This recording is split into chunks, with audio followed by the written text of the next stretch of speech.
మూక పంచశతిలోని స్తుతి శతకంలో 59వ శ్లోకానికి ప్రతిపదార్థము, తాత్పర్యము, భావము చెప్పుకున్నాం. ప్రతీచీం పశ్యామః ప్రకటరుచి నీవారకణిక ప్రభాసధ్రీచీనాం ప్రదళిత షడాధార కమలాం చరంతీం సౌషుమ్నే పథి పరపదేందు ప్రవిగలత్సుధార్ద్రాం కామాక్షీం పరిణత పరంజ్యోతిరుదయాం.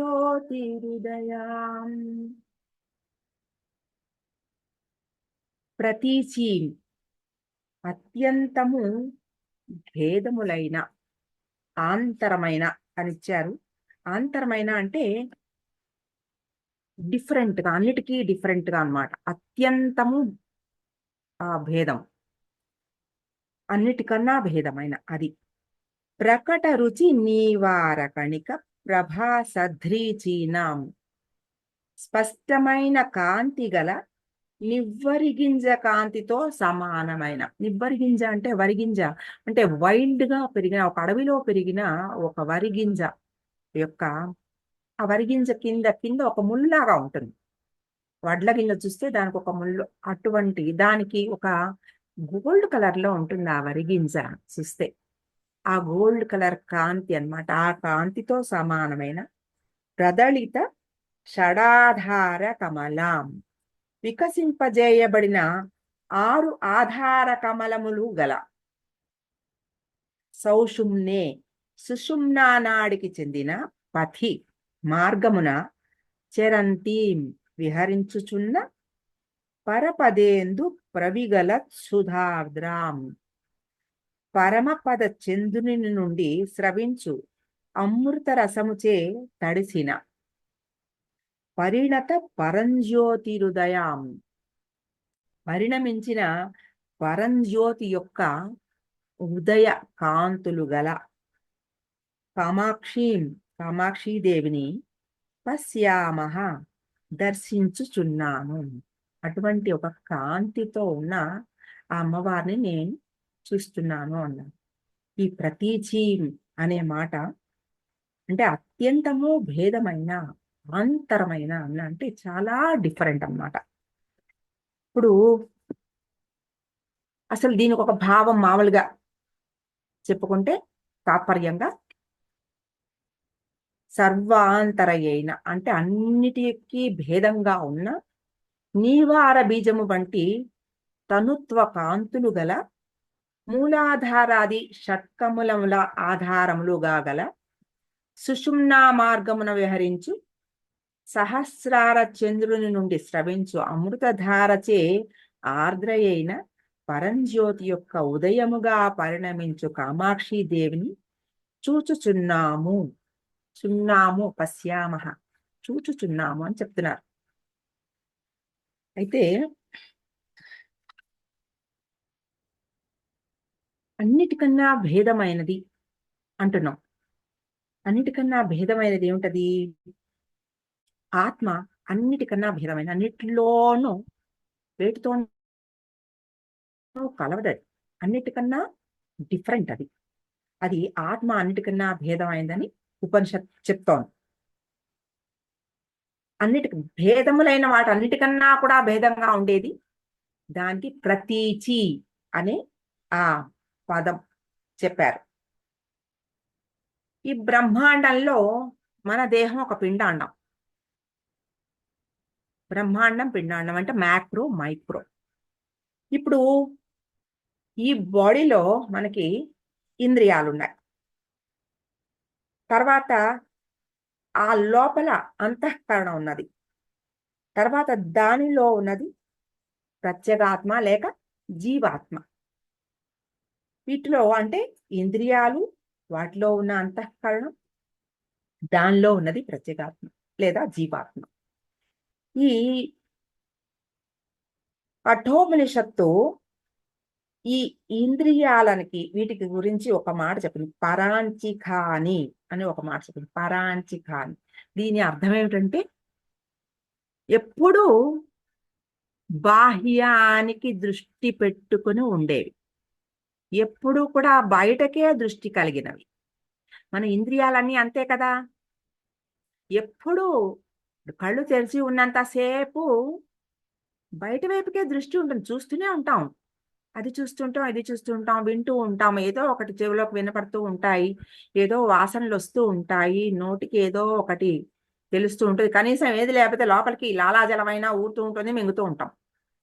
ఏదో ఒకటి శరీరం మీద ఇది వేడిగా ఉంది, ఇవాళ చెమట పోస్తోంది, ఈ ఒంటి మీద ఇది గుచ్చుకుంటోంది, అది సౌకర్యంగా లేదు, ఇది సౌఖ్యంగా లేదు. ఎంతసేపు బయట వైపుకి అంటే బాహ్య దృష్టి స్వభావం కలిగినవై ఉన్నాయి ఇంద్రియాలన్నీ. అవి అలా బాహ్య స్వరూపం, బాహ్య దృష్టి కలిగినవై ఈ లోపల ఉన్న ఈ అంతరాత్మ నిజ స్వరూపాన్ని అవి దర్శించలేవు. శివుడు అంటే ఈశ్వరుడు అలా సృష్టించేశాడు అంతే. ఈ ఇంద్రియాలన్నిటినీ బాహ్యానికి మళ్లింపచేసేసి ఈ లోపల ఉన్న ఆత్మ యొక్క నిజ స్వరూపం ఏమిటి అనే విషయాన్ని తెలుసుకోనీయకుండా, అంటే ఎప్పుడు బయటికే, లేదంటే నిద్రపోతాం అంతే. ఇంతకు మించి లోపల వైపుకి ప్రయాణం అనేది లేదు. అట్లా పెట్టేశాడు ఒక మాయ అంతే. ఇది కాబట్టి దీన్ని పరాంచి ఖాని అనే ఒక మాట చెప్పారు. ఇది మీకు ఎట్లా అర్థం అవ్వాలంటే, గ్రహించలేకపోవడం అంటే నా లోపల ఏదో ఉందనే దాన్ని గ్రహించలేకపోవడం ఎలాగంటే, మీ మనసు చేతిలో ఒక ఫ్లాష్ లైట్ పట్టుకుని ఉందనుకోండి. ఈ ఫ్లాష్ లైటు ఒక్కొక్క వస్తువు మీద పడుతూ ఉంటే మీకు ఆ వస్తువు కనబడుతూ ఉంటుంది. ఈ రూమ్‌లో తిరుగుతోంది అనుకోండి, ఈ రూమ్‌లో ఉన్న ఫర్నిచర్ కనబడుతుంది, నేల కనబడుతుంది, ఇంకా అందులో ఉన్న వస్తువులు కనబడుతూ ఉంటాయి. మన దృష్టి కూడా వాటి మీదకే పెడుతుంది.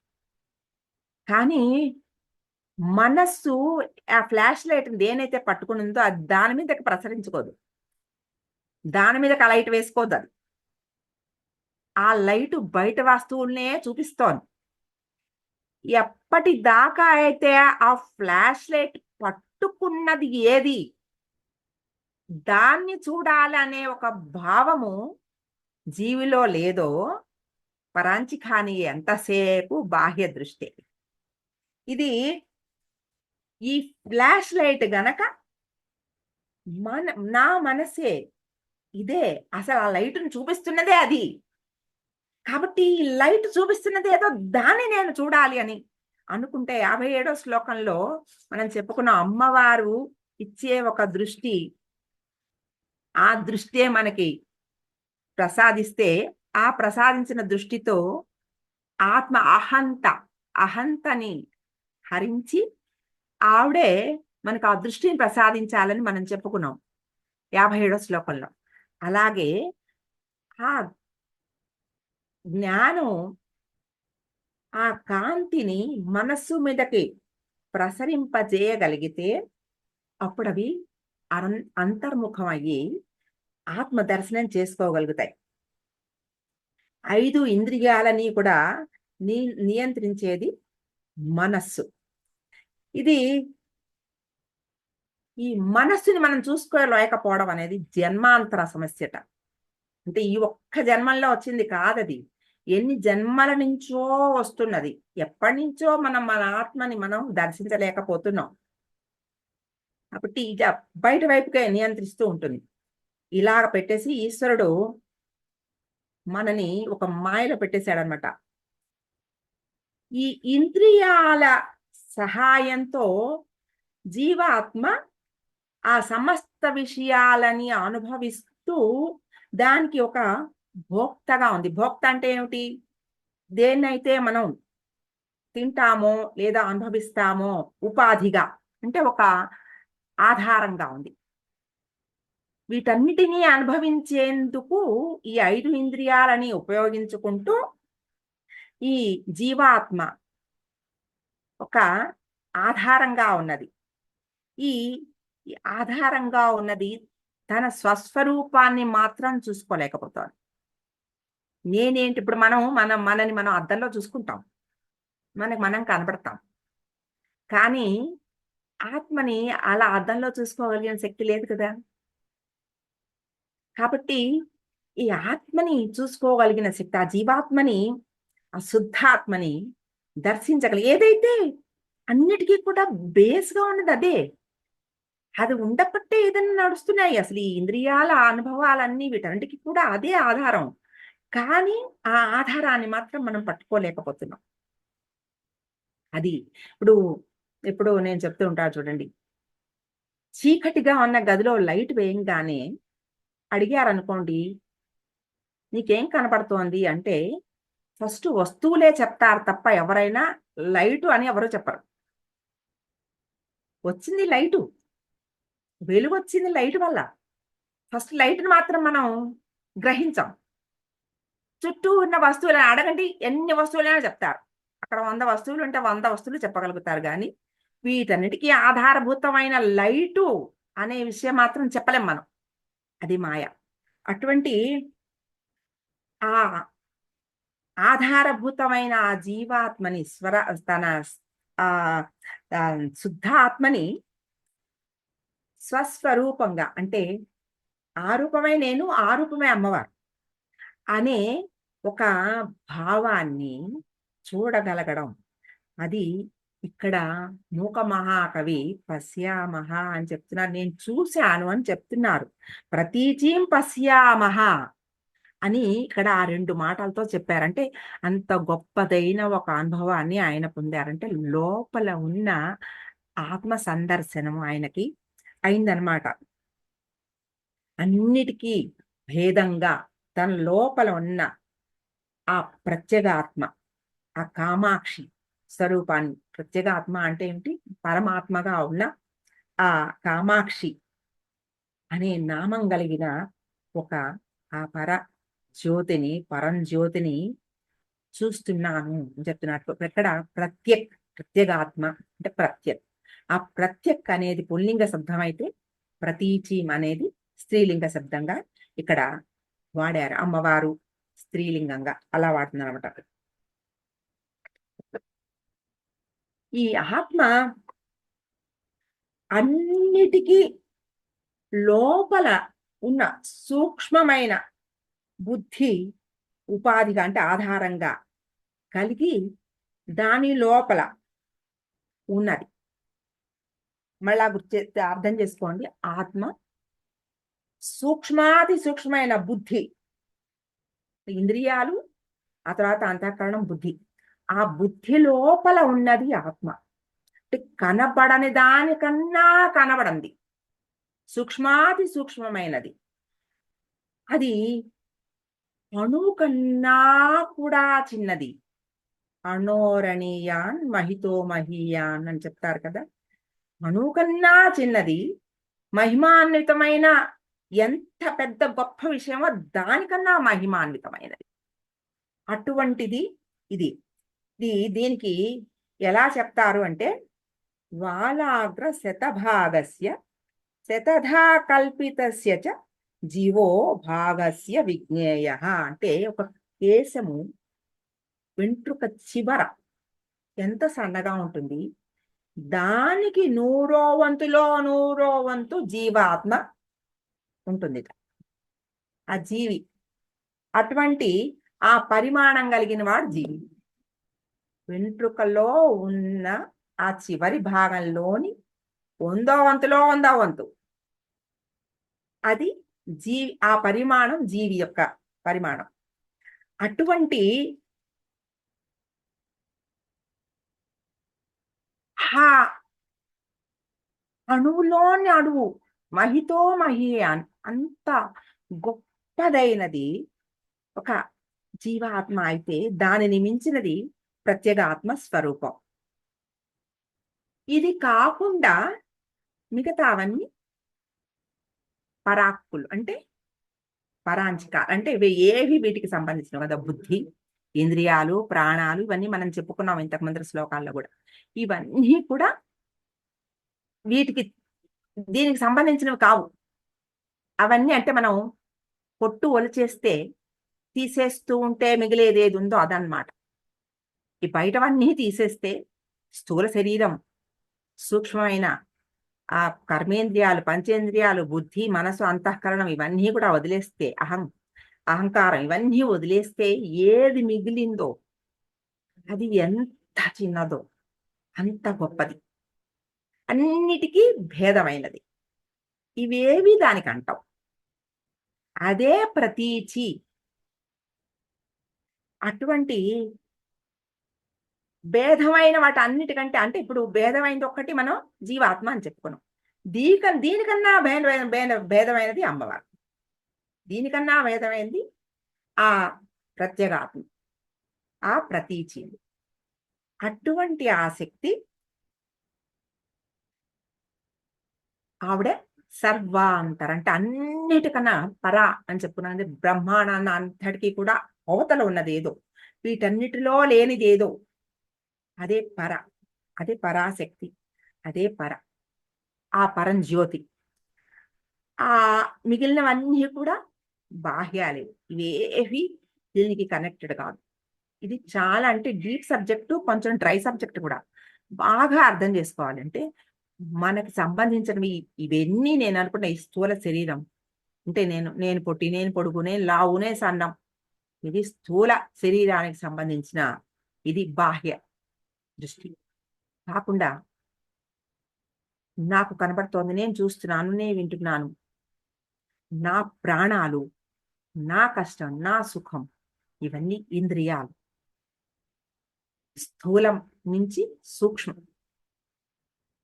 వీటన్నిటిని నడిపిస్తున్న బుద్ధి, అంతఃకరణం ఏముందో, ఇది నేను చెయ్యను, ఇది నా వల్ల కాదు, నాకు తెలీదు, నేను కాదు, ఇలాంటివన్నీ అంటే మనల్ని గైడ్ చేస్తే, నాకు ఇది అనుమానం అవుతుందో అవదో, ఒక సంశయం లోపల నుంచి ప్రొడ్యూస్ చేసేది, అది ఒక బుద్ధి.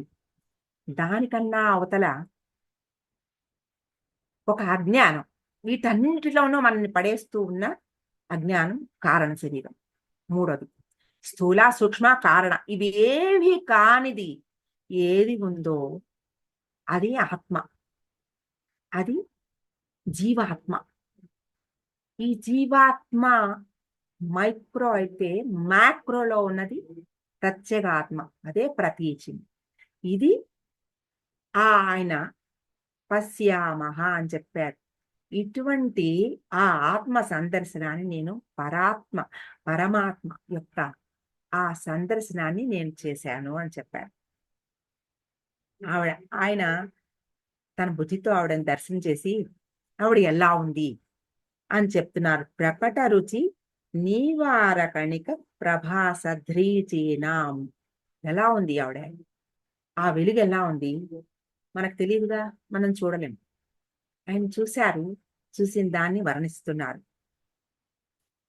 ఎట్లా ఉందంటే నివ్వరి గింజ ముళ్ళులాగా ఉంటుంది. నివ్వరి గింజ అంటే ఆవు, ఒక వైల్డ్ గ్రెయిన్, అడవిలో మొలచిన ఒక వరి ఆ దీనికి కంకులు వస్తాయి కదా, ఆ కంకులకి ఉన్న వరి గింజలకి, అంటే అడవిలో మొలిచిన అని చెప్తున్నాను అంటే మనిషి పెంచినవి కాదు, ఆ అడవిలో పెరిగినవి.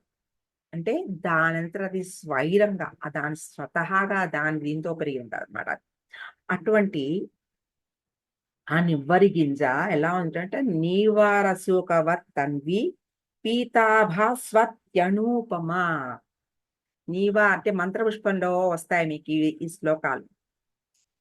నీవారసూకవత్ తన్వి అంటే అటువంటి నివ్వరి గింజ ముళ్ళులాగా ఉన్న తన్వి శరీరము, అది ఎలా ఉంట పీతా భాస్వత్ యనూపమ.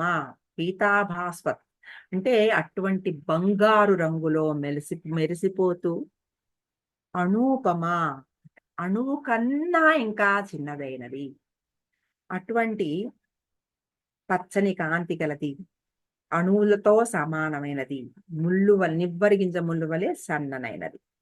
అటువంటి ఈ ఈ ఆ రూపాన్ని నేను చూశానని నీవారకణిక ప్రభాసధ్రీచీనాం అని ఈ ఈ వర్డ్ ఇప్పుడు మనకి మూడైనాయి. ప్రతీచీం పశ్యామహ, ప్రకట రుచి నీవారకణిక ప్రభాసధ్రీచీనాం, అంత మటుకు అయినాయి మనకి. తర్వాత ఇందులో మనకి వస్తున్న ప్రభ ప్రభా సద్రీచినాం ఆ ప్రభ ఏమిటంటే ఆ ఉపనిషత్ వాక్లో మనం చెప్పుకున్నాం కదా, భాస్వత్యనూపమ, పీతాభాస్వత్యనూపమ, ఆ పీతాభాస్వత్ అటువంటి అదే ఆ ప్రభ, ఆ ఉపనిషత్ వాక్లో పీతాభ అదనమాట. ఇప్పటికి వరకు ఆ 2 లక్షలు ఈ కుండలిని, ఈ చరంతీం సౌషుమ్నే పథి అనే మాటకు ముందర ఇప్పుడు ఇవి ఒక 2 అర్థాలు మనకు వచ్చాయి. ఒకటేంటంటే ప్రత్యేగాత్మ, అంటే ఆవిడ ప్రతీచి, 2 ఆవిడ సూక్ష్మ కాంతి. ఇప్పుడు మూడోది ప్రదళిత షడాధార కమలాం, ఈ మూలాధారం కమలం ఆధారంగా గల మొత్తం 6 కమలాలు, షడ్ ఆధార కమలాం. ఈ 6 కమలాలలో ఇప్పుడు ఆవిడ ప్రయాణం ఏమిటి అనేది చెప్తున్నారు. అంటే ఒక్కొక్కటి ఎంత ఆ పరమాత్మ సందర్శనము, అంటే మన లోపలికి వెళ్ళి ఆంతరంగిక ప్రయాణం చేసి అందులో ఆ జీవాత్మతో ఐక్యమై ఆ పరమాత్మతో ఐక్యమై ఉన్న ఆ ప్రతీచీని చూడడం, ఆ ప్రతీచీని చూసిన తర్వాత అసలు ఆవిడ ఎలా ఉంది, ఆవిడ వెలుగులు ఏమిటి, ఆవిడ ఎలా ప్రయాణం చేస్తోంది, ఆ లోపల మన లోపల ఎలా ఉంది, అది ఇక్కడ అన్నమాట. ఈ మూలమైన ఆధార కమలాలుగా ఉన్నవి 6. ఇవి ఈ 6 కమలాలని ఛేదించి, అంటే కుండలి ప్రయాణం మనం చెప్పుకున్నాం గదా! ఆ ఇవి ఎక్కడున్నాయి? సుషుమ్నా నాడిలో ఉన్నాయి. ఆ సుషుమ్నా నాడి మూలంలో ఆధార కమలం, మూలాధారం ఉంది. ఈ మూలాధారంతో ప్రారంభమైన ఈ కుండలిని ప్రయాణం 6 చక్రాలని భేదించి పైన సహస్రార కమలంలోని అక్కడ బిందు స్థానానికి వెళ్ళి అక్కడ చంద్రమండలాన్ని ఛేదించడం లేదా వేధించడం, అంటే బలంగా తాకడం వలన అక్కడ అమృతాన్ని ఇంద్రుడు, అంటే సోముడు, శివుడికి కూడా సోముడు అని పేరుంది, చంద్రుడికి కూడా సోముడు అని పేరుంది. అక్కడ పైన ఉన్న సహస్రార కమలంలో ఉన్న ఆ బిందు స్థానమైన ఇంద్రుడు ఆ అక్కడ నుంచి స్రవిస్తున్న అమృతాన్ని ఈ కుండలిని శక్తి వెళ్ళి అది ఛేదించడం వలన ఆ అమృతం స్రవిస్తూ ఉంటుంది కాబట్టి ఆ స్రవిస్తున్న అమృతాన్ని తాగి ఎలాగైతే ఒక తేనెటీగ పువ్వులోని మకరందాన్ని తీసుకోగలుగుతుందో అలాగా ఈ కుండల్ని ఆధార కమలంలో నుంచి ఒక గురువు కటాక్షం వలన, ఆ గురు శక్తిపాతం వలన, అంటే కుండలిని శక్తి దానంతట అదిగా ప్రయాణం మొదలుపెట్టదు. ఏ జీవిలో అయినా కుండలిని ప్రయాణం మొదలైందంటే తెలుసో తెలియకో ఒక గురువు కటాక్షం వాళ్ళ మీద పడిందని అర్థం. ఆ గురువు కటాక్షం వలన 3.5 చుట్లుగా ఉన్న ఆ కుండలిని ఊర్ధ్వ దిశగా ప్రయాణం చేసి ఒక్కొక్క కమలాన్ని ఛేదించుకుంటూ ఆ కమలానికి ఉన్న పంచభూత తత్వాల్లో ఒక్కొక్క భూత జయాన్ని సంపాదిస్తూ ఆ పైదాకా వెళ్ళి అక్కడికి వెళ్ళిన తర్వాత ఈ ఆజ్ఞా చక్రాన్ని కూడా దాటి సహస్రార కమల, ఈ సహస్రార కమలం ఈ 6 చక్రాల్లోకి రాదు, అది పైది వేరే, అంటే కుల మార్గం ఇదంతా. ఈ 6 చక్రాలు కుల మార్గము, సహస్రారం అకులం. కాబట్టి ఈ ఈ కుల మార్గంలో నుంచి వెళ్ళిన ఈ కుండలిని శక్తి అకులం సహస్రారంలోకి వెళ్ళి అక్కడ ఉన్న ఆ తేనెని తాగి ఆ తేనెతో తడిసి ఆర్ద్రయ్యి, అంటే ఆర్ద్ర అంటే తడిసిపోవడం. తడిసిపోవడం అంటే ఏమిటి? ఒక కఠినత్వాన్ని పోగొట్టుకోవడం అన్నమాట. అటు ఒక లోపల నుంచి ఈ పంచభూత జయము కలిగిన తర్వాత ఇంకా ఏ గుణాలు లేని ఒక స్థితికి చేరి అక్కడ ఉన్న సహస్రార కమలంలో ఉన్న అమృతాన్ని, తేనెని తాగి ఆ తేనెతో తడిసిపోయి మళ్ళా వెనక్కి కుండలిని స్థానానికి ప్ర ప్రయాణం చేస్తూ ఉండడమే. దే పరపదేందు ప్రవిగల సుధార్ద్రాం అనే ఈ మాటకి ప్రదళిత షడాధార కమలాం చరంతీం సౌషుమ్నేపథి. చెప్పుకున్నాం కదా, సుషుమ్నా నాడిలో ఈ 6 చక్రాల ఇవి ఉన్నాయి. ఆ సౌషుమ్నేపథి, ఆ సుషుమ్నా మార్గంలో బిసతంతు తనీయసి అంటే ఆ సుషుమ్నా మార్గంలో, ఈ కుల మార్గంలో ప్రయాణం చేసిన కుండలిని పరపద ఇందు ప్రవిగల సుధార్ద్రాం, అక్కడ నుంచి స్రవిస్తున్న ఆ పరపదంలో ఉన్న, పరమపదంలో ఉన్న ఆ సుధ ఆ తడిసిపోయి, ఆ అమృతంతో తడిసిపోయి ఆర్ద్రాం అటువంటి చక్కటి ఒక స్థితిని చేరుకుంటుందిట. ఇప్పుడు కింద నుంచి కుండలిని ప్రయాణం చేస్తున్నప్పుడు మొదట్లో ఆధారకములలో, మూలాధారంలో అగ్ని వాయువుగా ఉన్న ఆ కుండలిని శక్తి పైన స్వాధిష్టానానికి చేరి, స్వాధిష్టానం నుంచి మణిపూరకి చేరి, మణిపూర నుంచి అనాహతం, అనాహతం నుంచి విశుద్ధ ఆజ్ఞాచక్రం. మణిపూరంలో ఉన్న ఆధార చక్రంలో ఉన్న భూతం ఏమిటి మనకి? పృథ్వీతత్వం. ఆ తర్వాత స్వాధిష్టానంలో ఉన్నది జలతత్వం, మణిపూరంలో ఉన్నది అగ్నితత్వం, అనాహతంలో ఉన్నది వాయుతత్వం, విశుద్ధంలో ఉన్నది ఆకాశతత్వం. ఇవన్నీ ఇది దాటాక ఇక్కడ మన బుద్ధి అహంకారం ఈ మూడింటిని కూడా ఛేదించుకోవాలి. ఇక్కడ దాకా వచ్చిన తర్వాత ఈ ప్రయాణంలో ఇవన్నీ సమసిపోతాయి. అంటే ఒక్కొక్క భూతం అంటే ఒక పంచభూతాల్లో ఉన్న అంటే భూతత్వం, భూమితత్వము, జలతత్వము, అగ్నితత్వం వీటన్నిటి నుంచి విడిపడుతోంది. అంటే విడిపడిపోవడం అంటే ఏమిటి? ఆ తత్వాల యొక్క ఆ ఇన్ఫ్లుయెన్స్ జీవి మీద లేకుండా వాటి నుంచి విడిపడడం, ఇది భూత జయం. ఒక్కొక్క దాని నుంచి అంటే ఒక్కొక్క చక్రంలో ఉన్న ఆ భూతానికి సంబంధించిన ఆ తత్వము మనని కట్టి పెడుతూ ఉంటుంది. అది అంటే తెలుసుకోవడం కూడా అవసరం. అది కూడా అవసరమే. తెలుసుకుంటూ ఉండాలి, దాని నుంచి విడిపోవాలి. ఎలాగైతే ముందర మనం చెప్పుకున్నాం ప్రతీచీం పశ్యామః అంటే ఒక ఆత్మగా అన్నిటినీ చూడగలుగుతున్నాం అని చెప్పాము, విడిగా చూడగలుగుతున్నాం. అలాగా భూతత్వం నాలో ఉన్న భూతత్వం, కానీ నేను దానికి అంటను. అలాగే నాలో ఉన్న జలతత్వం, ఆ జలతత్వానికి నేను అంటను. ఇలా ఒక్కొక్క తత్వం నుంచి విడిపడుతూ పైదాకా ప్రయాణం చేస్తున్నప్పుడు ఆజ్ఞాచక్రం దాకా ప్రయాణం చేస్తున్నప్పుడు మూలాధారము స్వాధిష్టానము కలిపి అగ్ని కుండం. ఈ అగ్ని కుండం తర్వాత మణిపూర చక్రము, అనాహతము, ఇవి 2 సూర్యచక్రం, విశుద్ధ ఆజ్ఞ 2 చంద్రతత్వం, చంద్రకుండలం. ఈ 3 ఇప్పుడు కింద ఉన్న మూలాధారము స్వాధిష్టానము కలిపి అగ్నికుండం అగ్ని అని చెప్పుకున్నాం. ఈ అగ్నికుండం పైన ముందర బ్రహ్మగ్రంథి. ఈ బ్రహ్మగ్రంథి ఈ రెండిటి నుంచి అక్కడ ఉన్న ఆ ముడి విడిపడాలి కుండలిని ప్రయాణంలో. ఈ బ్రహ్మగ్రంథి, విష్ణు గ్రంథి, రుద్రగ్రంథి చెప్పుకున్నాం కదా.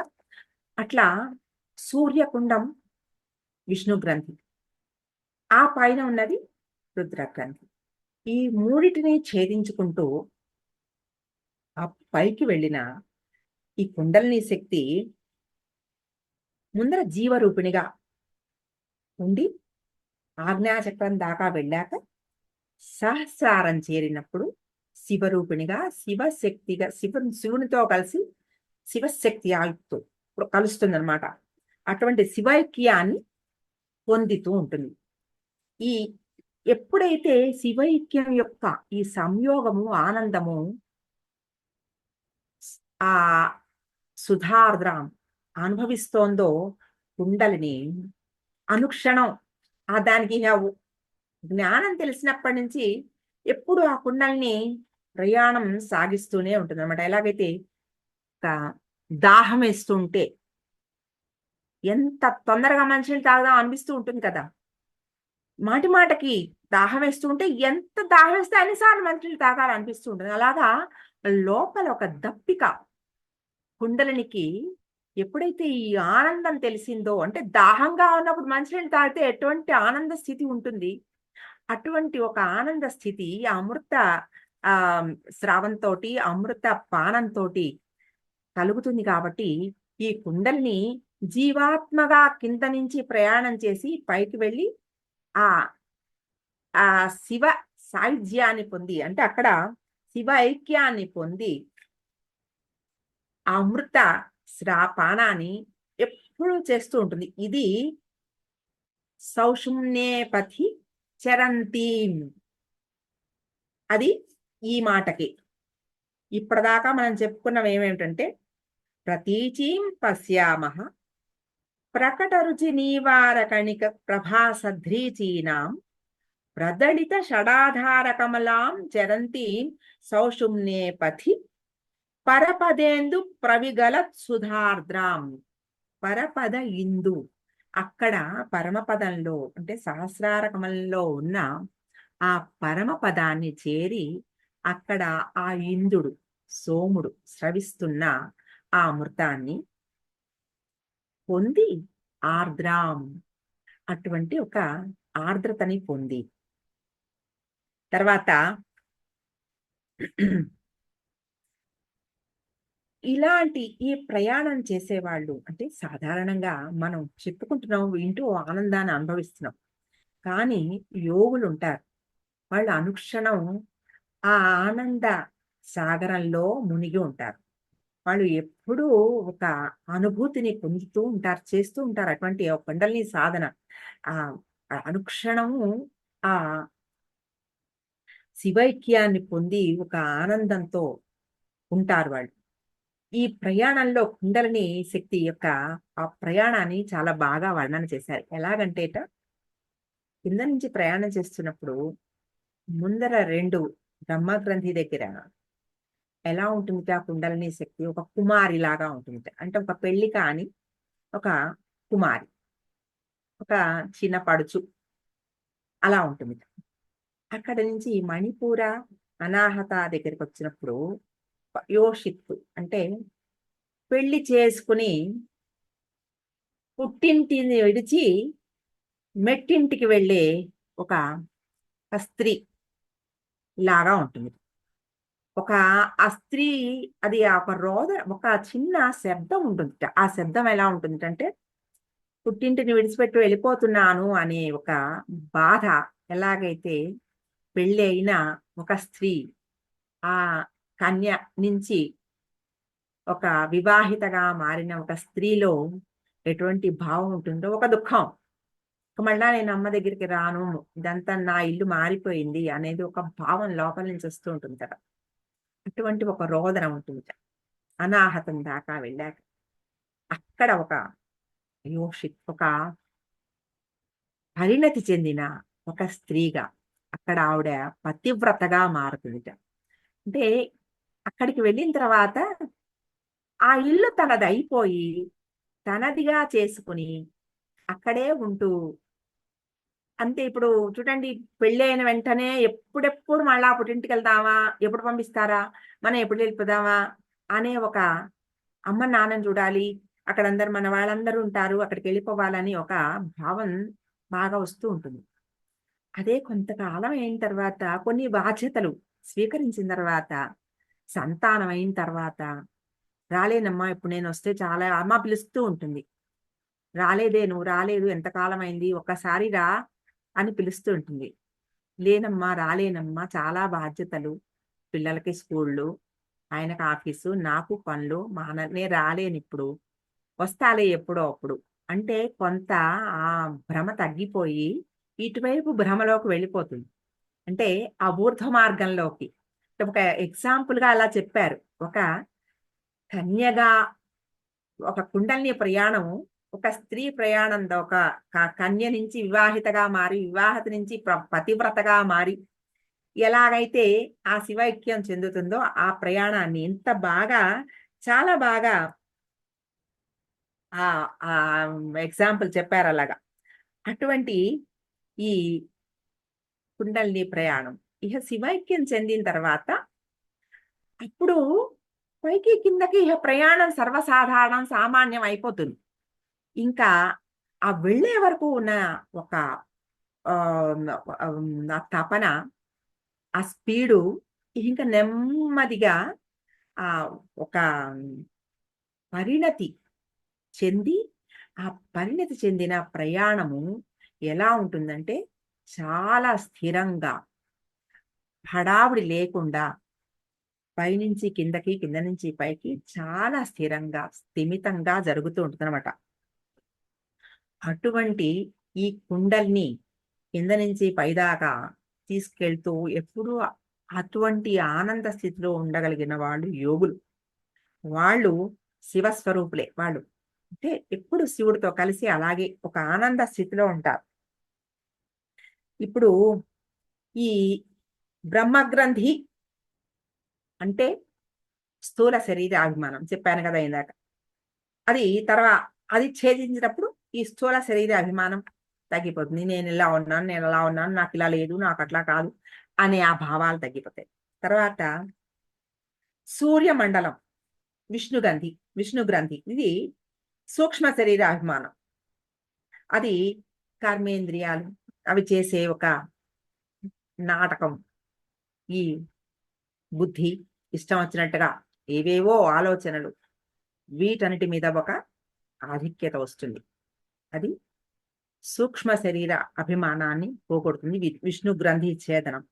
అలాగా రుద్ర గ్రంథి కారణ శరీరాభిమానాన్ని పోగొడుతుంది. కారణ శరీరం అంటే ఏదైతే ఏ కారణం ఈ ఆత్మ మాటిమాటికి జీవం తీసుకోవాల్సి వస్తోందో దాన్ని కూడా ఛేదించగలుగుతుంది. ఇట్లా వీటి మూడిటి మీద ఒక ఆధిక్యత సంపాదించిన వారికి చిత్కళ ఐక్యం అంటే ఈ మూడిటిని దాటి చిత్కళతో కలవగలిగిన ఒక శక్తిని ప్రసాదిస్తుంది. దాన్నే నాదరూపిణి అని కూడా పేరు చెప్పారు. నాదరూపిణి, చిత్కళ, నాదరూపిణి ఇవన్నీ ఈ కుండలినికి పేరు. ఇప్పుడు ఈ నాదరూపిణిగా మనం చెప్పుకోవాలంటే మాతృకలు, అక్షరాలు. నాదం ఎక్కడి నుంచి వస్తుంది? అక్షరాలతోటే నాదం వస్తుంది. అక్షరాలు లేకపోతే భాష లేదు, భాష లేకపోతే భావం లేదు, నాదం లేదు. ఈ అక్షరాలకే మాతృకలని పేరు. మాతృకలు అంటే ఏమిటి? జన్మనిచ్చేవి. అంటే ఒక భావ రూపానికి, అంటే ఈ జగత్తులో ఒక భావానికి నాదం ఇచ్చి ఇవన్నీ మొదలవడానికి కారణమైనవి. అటువంటి ఈ భావాలన్నిటినీ కూడా ఎక్స్ప్రెస్ చేయగలిగినది ఈ మాతృకలు, ఈ అక్షరాలు. ఇవి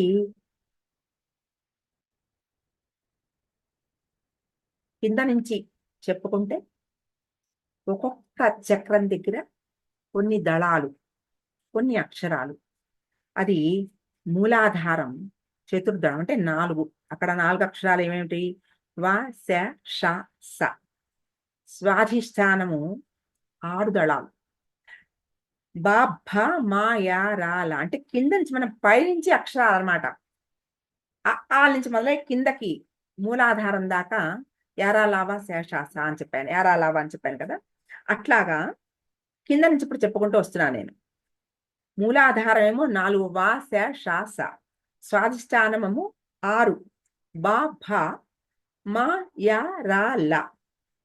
మణిపూరము 10, డా ఢ న త థ ద ధ న ప ఫ. తర్వాత అనాహతము 12, క ఖ గ ఘ ఞ చ ఛ జ ఝ ఇణి ట ఠ. తర్వాత విశుద్ధ ఆ నుంచి అమ్మహ వరకు 16. ఇవన్నీ కూడా ఈ వర్ణాలు, ఒక్కొక్క చక్రం దగ్గర ఈ వర్ణాల స్థానాలు ఉన్నాయి. సహస్రారము సర్వవర్ణాత్మకం. ఇవన్నీ కూడా సహస్రారంలో ఉన్నాయి. ఒకటి సమస్త వర్ణాత్మక నాదరూపిణి సహస్రారం. ఈ కుండల్ని ఈ పేర్లన్నీ మీరు మళ్ళా విని గుర్తుపెట్టుకొని రాసుకోండి. ఇవన్నీ తెలుసుకుని ఎప్పుడూ మైండ్లో పెట్టుకోవాల్సిన మాటలు ఇవన్నీ. ఈ రకంగా కుండలిని సమస్త వర్ణాత్మక నాదరూపిణి. ఇవన్నీ కూడా కుండలిలో ఉన్నాయి. కుండలిని కింద నుంచి ప్రయాణం చేస్తూ వీటన్నిటిని, ఈ మాతృకలన్నిటినీ కూడా దాటుకుంటూ నాదరూపంగా పైకి వెళ్తోంది. ఇది 4 భాగాలుగా నాదం ఉంటుంది. ఇది కూడా మనం ఆ 59వ శ్లోకంలో చెప్పుకున్నాం. ఏంటంటే పరా పశ్యంతి మధ్యమా వైఖరి. 4 భాగాలు ఉన్నాయి ఒక నాదం మనలోంచి బయటికి రావాలంటే. ఆ నాదానికి తోడ్పడేవేమిటి? ఈ అక్షరాలు. ఒక అక్షరం ఉంటేనే ఆ నాదంగా పలకబడుతుంది, ఒక స్వరం. అటువంటి ఈ స్వరం కింద నుంచి కుండల్ని ప్రయాణం చేస్తున్నప్పుడు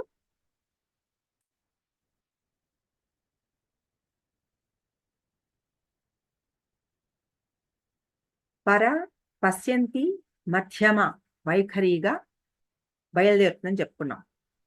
ఈ పరావాకు ఎక్కడ? మూలాధారం దగ్గర బయలుదేరుతుంది. అంటే మనకి అసలు ఇంత మనం మాట్లాడేటప్పుడు ఇంత ప్రక్రియ లోపల జరుగుతుందనే విషయమే మనకు తెలియదు. ఆ లోపల పరిణామం అవుతూ ఉంటుందో ఒక మాట రావడానికి. అందుకనే యోగులు మౌనంలో ఉంటారు, అక్కర్లేని విషయాలు మాట్లాడరు. శక్తి వృధా, ఆలోచనలతో కూడా శక్తి వృధా అయిపోతూ ఉంటుంది. కాబట్టి ఇట్లా ఈ బీజం ఆధార కమలంలో, మూలాధారంలో పరాగా ప్రకటితం అక్కడ మొదలవుతుంది. అంటే ఒక సీడు.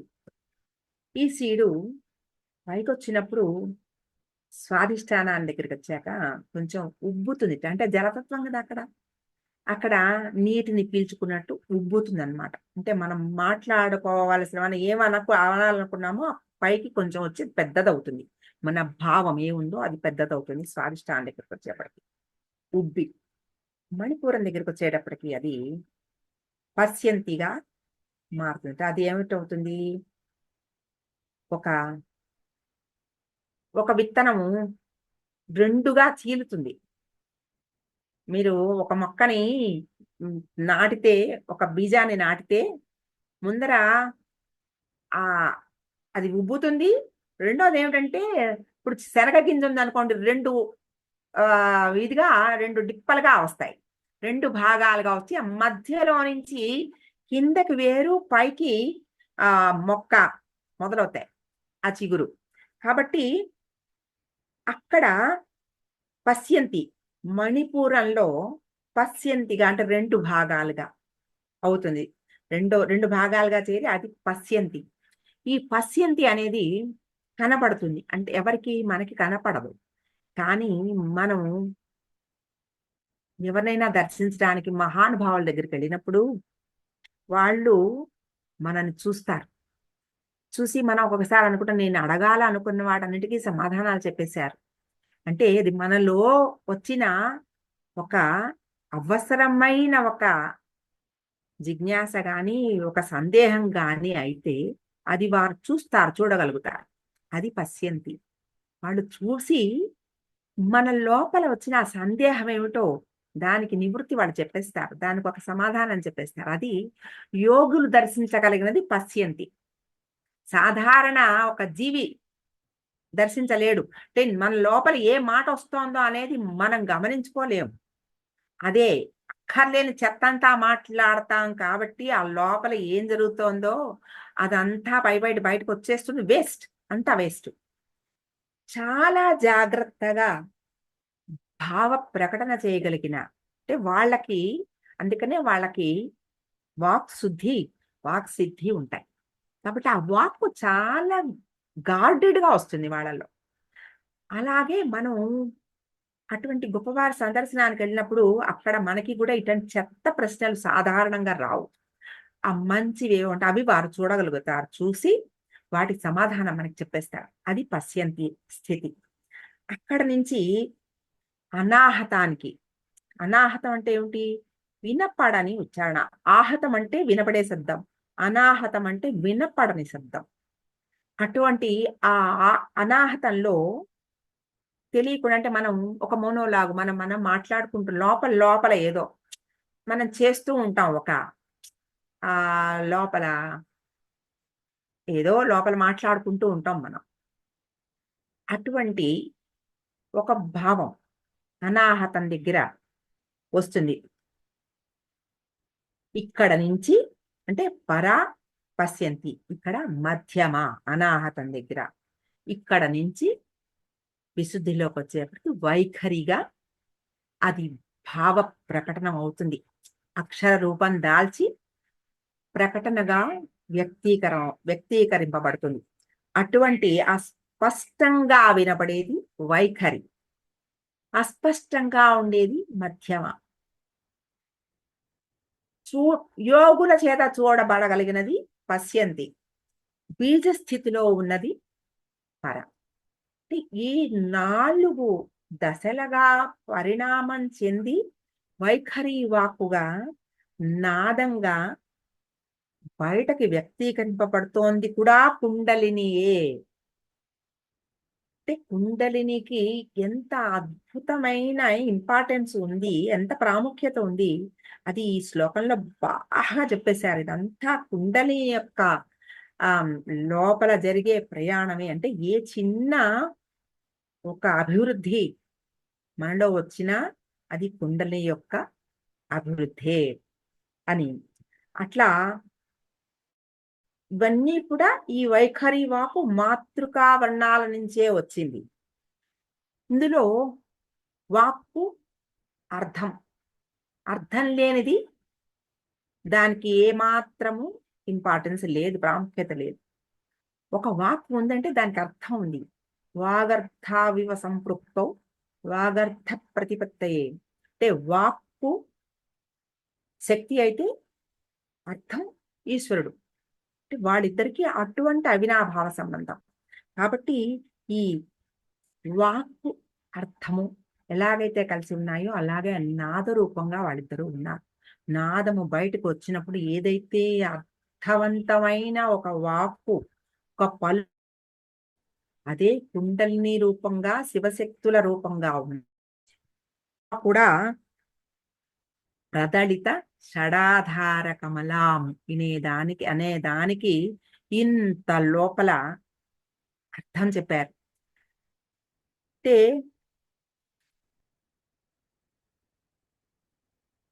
కుండలిని ప్రయాణం మొదలుపెట్టి ఒక జీవ రూపిణిగా మొదలయ్యి ఇవన్నీ ప్రయాణాలు చేసుకుంటూ సహస్రారానికెళ్ళి అక్కడ శివైక్యాన్ని చెంది పరమాత్మ పరపదేందు అక్కడ ఆ పరమ పదానికి చేరి ఆ పరమ పదాన్ని పొంది శివైక్యాన్ని పొంది ఆ అమృతాన్ని సాధించి తీసుకుని ఆ పరిణతి చెంది ఒక ఆనంద స్థితిని పొంది ఉంటుంది. అంటే యోగులు ఎప్పుడు ఇటువంటి అభ్యాసం చేస్తూ ఉంటారు. ఇటువంటి ఈ కుండలినితో అవినాభావ సంబంధం కలిగి ఉంటారు. వాళ్ళు పరిణత పరంజ్యోతిరుదయాం ఒక ఉదయం చీకటి తర్వాత ఒక ఉదయ కాంతి, సూర్యకాంతి ఎంత అద్భుతమైన వెలుగుని ప్రసాదిస్తుందో దానికి కొన్ని రెట్ల వెలుగులని ఆ పరిణత పరంజ్యోతి ఉదయం అటువంటి ఉదయించే కోటి సూర్యకాంతులని ప్రతీచీం పశ్యామహ. అది అక్కడికి మళ్ళా కనెక్షన్. ఇది ఇంత అద్భుతమైన ప్రయాణము ఈ కుండలినిలో ఉంది. ఈ కుండలిని ప్రతి క్షణము లోపల జరుగుతోంది. ఇంత అనే ఈ భావాన్ని ఈ శ్లోకంలో ఇంత పొందుపరిచారు. ఆ ఒక్క శ్లోకంలో ఎన్ని భావాలని పెట్టేశారు, ఇన్ని మాటలని. ఇవన్నీ కూడా మనము గుర్తుపెట్టుకోవాల్సిన పదాలు ఇవన్నీ. ఒక్కటి కూడా విడిచిపెట్టడానికి లేదు. అటువంటి అద్భుతమైన పదాలు పెద్ద పెద్ద ఉపనిషత్తుల్లో నుంచి తీసుకొచ్చేసి ఈ మాటలు ఒకసారి ఉచ్చరించడానికి కూడా మనకి అర్హత ఉందో లేదో మనకి తెలుసో తెలియదో, ఆ మాటలు మన చేత అనిపించి అటువంటి గొప్ప భావాలన్నిటికీ కూడా అన్నిటినీ మనకి చూపించి మనని కూడా అందులో భాగస్థుల్ని చేసేసారు. పశ్యామహ అని, మేమే చూస్తున్నామని. అటువంటి అద్భుతమైన ఒక ప్రయాణం చేయించేశారు ఇందులో. ప్రతీచీం పశ్యామహ ప్రకటరుచి నీవారకణిక ప్రభాసధ్రీచీనాం ప్రదళిత షడాధార కమలాం చరంతీం సౌషుమ్నే పథి పరపదేందు ప్రవిగలత్సుధార్ద్రాం కామాక్షీం పరిణత పరంజ్యోతిరుదయాం.